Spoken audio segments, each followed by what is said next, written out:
Au nom du Père et du Fils et du Saint-Esprit. Amen. Esprit du Seigneur, viens inonder nos cœurs, viens nous illuminer, viens nous guérir. Évangile de Jésus-Christ selon saint Luc. En ce temps-là, Jésus disait à ses disciples, « Sois sans crainte, petit troupeau, votre Père a trouvé bon de vous donner le royaume. Vendez ce que vous possédez et donnez-le en aumône. Faites-vous des bourses qui ne s'usent pas, un trésor inépuisable dans les cieux, là où le voleur n'approche pas, où la mythe ne détruit pas, car là où est votre trésor, là aussi sera votre cœur. » Pierre dit alors, « Seigneur, est-ce pour nous que tu dis cette parabole, ou bien pour tous ?» Jésus répondit, « Que dire de l'intendant fidèle et sensé à qui le maître confiera la charge de son personnel pour distribuer en temps voulu la ration de nourriture?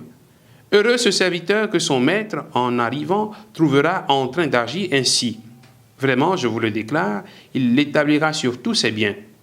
Mais si le serviteur se dit en lui-même, « Mon maître tarde à venir », et s'il se met à frapper les serviteurs et les servantes, à manger, à boire et à s'enivrer, alors quand le maître viendra, le jour où son serviteur ne s'y attend pas et à l'heure qu'il ne connaît pas, il l'écartera et lui fera partager le sort des infidèles. Le serviteur qui, connaissant la volonté de son maître, n'a rien préparé et n'a pas accompli cette volonté, recevra un grand nombre de coups. Mais celui qui ne la connaissait pas et qui a mérité des coups pour sa conduite, celui-là n'en recevra qu'un petit nombre. À qui l'on a beaucoup donné, on demandera beaucoup. À qui l'on a beaucoup confié, on réclamera davantage. Acclamons la parole de Dieu. Louange à toi, Seigneur Jésus. Bien-aimés de Dieu, frères et sœurs en Christ, nous sommes aujourd'hui le dimanche 10 août. Nous sommes au 19e dimanche du temps ordinaire. Jésus, dans l'évangile d'aujourd'hui, nous invite à amasser les richesses du royaume de Dieu. Il nous invite à ne pas focaliser notre attention sur ce qui est périssable, sur ce qui peut disparaître, sur ce que les voleurs peuvent dérober, sur ce que les insectes peuvent détruire dans ce monde, simplement pour dire de ne pas penser que notre vie se résume à chercher la réalisation terrestre.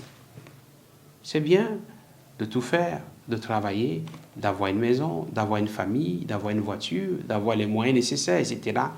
Mais tout cela ne doit être que des moyens et non pas une fin en soi.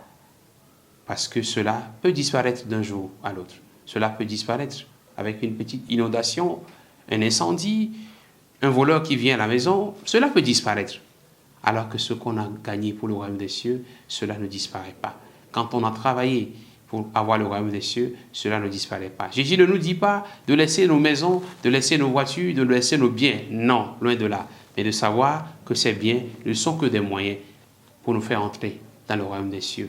De telle sorte que ce que nous devons chercher, ce qui doit nous préoccuper davantage, c'est le fait de se savoir pèlerin dans ce monde vers le royaume de Dieu. Et pour se considérer comme pèlerin vers le royaume de Dieu, il faut rester éveillé. Et c'est pourquoi il dit, rester en tenue de service, comme ce serviteur-là qui est prêt. Et quand son maître vient, à l'heure et au moment où il ne sait pas, il le trouve en tenue de service, en train de faire ce qu'il doit faire, en train d'agir comme le Seigneur l'attend de lui. C'est ce que le Seigneur nous demande pour que notre vie de chaque jour soit une veille, que nous veillions sur notre cœur, que nous veillions sur notre vie, parce que nous ne connaissons ni le jour, ni l'heure. Demandons au Seigneur la grâce d'un cœur toujours éveillé. Que la lumière qu'on nous a donnée le jour de notre baptême reste vive dans notre cœur pour que nous puissions rester éveillés et apporter cette lumière à nos frères et sœurs. Que le Seigneur nous bénisse en ce 19e dimanche du temps de l'Église, qui nous garde dans sa paix, au nom du Père et du Fils et du Saint-Esprit. Amen.